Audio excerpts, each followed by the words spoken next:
রাধে রাধে রাধে রাধে প্রভু বন্ধু দর্শন করো। এই সেই যাবট যেখানে আমার ভগবান শ্রীকৃষ্ণ রাধা রানীকে পায়ে আলতা পরিয়েছিল। এই দেখো আমার প্রভুরা দাঁড়িয়ে আছে, দর্শন করো। রাধে রাধে। এই আমার পুষ্প প্রভু দাঁড়িয়ে আছে, আমার ওই প্রভু দাঁড়িয়ে আছে, এই প্রভু দাঁড়িয়ে আছে, দর্শন করো। এই সেই যাবট যে আজ যাবটে আমার ভগবান শ্রীকৃষ্ণ তার প্রেমের আরাধ্য দেবী রাধারানীকে এই বট গাছের তলায় বসিয়ে আলতা পরিয়েছিল। এই সেই বট গাছ, দর্শন করো প্রভু বন্ধু। হাজার হাজার বছর ধরে এই সেই বট বৃক্ষ একের পর এক বৃক্ষ হয়েই যাচ্ছে এখানে, দর্শন করো প্রভু বন্ধু। রাধে রাধে রাধে রাধে রাধে রাধে রাধে রাধে। এই দর্শন করো প্রভু বন্ধু। দেখো ভক্ত বাবা বসে আছে।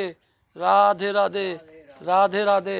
আমার বহুদিনের আকাঙ্ক্ষিত ছিল প্রভু বন্ধু, যাবট গ্রামে যাব, যাবটে আমার ভগবান শ্রীকৃষ্ণ যেখানে ভগবান শ্রীকৃষ্ণ রাধারানীকে আলতা পরিয়েছিল সেই স্থানটা দেখব। সেই এই দেখো প্রভু রাধা রানী কি জয়। এই সেই যাবটের কুণ্ড, দর্শন করো প্রভু বন্ধু। দেখতে পাচ্ছ এই সেই যাবট কুণ্ড। রাধে রাধে রাধে রাধে রাধে রাধে।